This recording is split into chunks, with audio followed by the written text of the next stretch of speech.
a small village called Nyambele, nestled between two hills and surrounded by thick forests and a winding river. Amina, a kind-hearted young village woman known for her wisdom and beauty. Newly married. Kwame, Amina's husband, hard-working, loving, but often torn between loyalty to his mother and his wife. Mama Amina, Kwame's mother, a proud, bitter woman who believes no one is good enough for her son. Nana Kofi, the village elder and spiritual guide. Nana Ya, an old herbalist and seer who lives at the edge of the forest. The sun rose gently over Nyambele, golden light spilling over thatched roofs. Birds sang, and the scent of roasted plantain filled the air. Amina and Kwame had just returned from their honeymoon in the hills of Obwesai. The village women ululated in celebration. Drums echoed across the valley. But not everyone was smiling. Mama Amina stood silently at the back, her eyes narrowed. Her son, her only child, had married without her choosing. Amina's lineage was unknown to her, and that alone was enough to plant the seed of resentment. That night, as Amina prepared the evening meal, Mama Amina accidentally spilled hot water near her feet. "Oh, my hand slipped. You must learn to be careful in my house," she said with a false smile. Amina smiled politely. "Yes, Mama." But it was only the beginning. The days passed. Amina tried everything to win over Mama Amina. She cooked her favorite meals, fetched water from the far stream, and even gave up wearing her favorite beads because Mama Amina said they looked too proud. Still, the mother-in-law complained. "She puts too much pepper in the soup. She wakes up too late. She's a witch. She's turned my son's heart." Kwame was caught in the middle.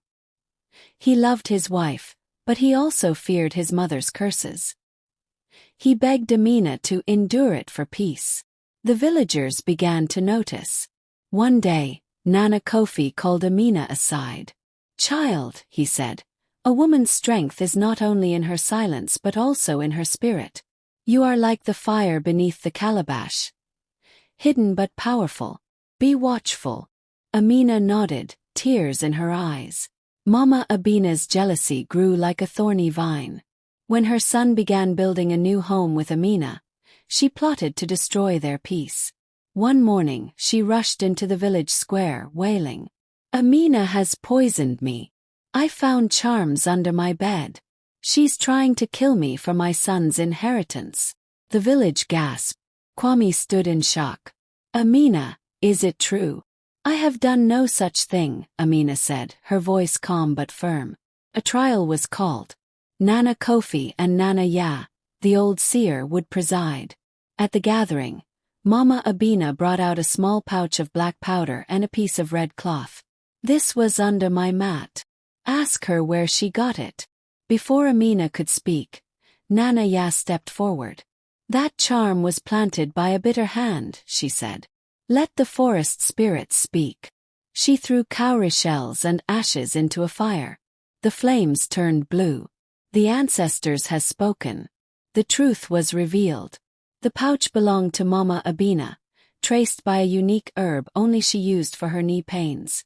The crowd turned on her in silence. Mama Amina fell to her knees.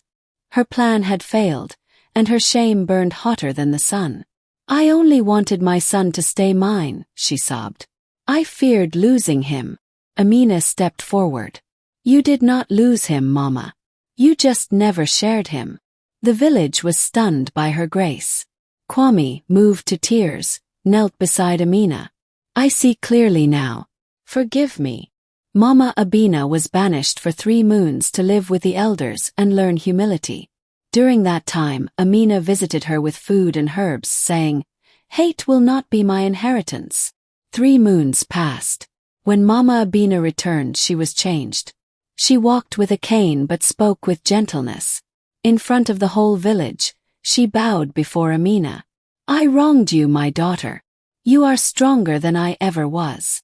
Amina helped her up and said, "Then let us walk forward together." The drums played again. This time not for a wedding but for a home healed. Hit subscribe, turn on notification for next part.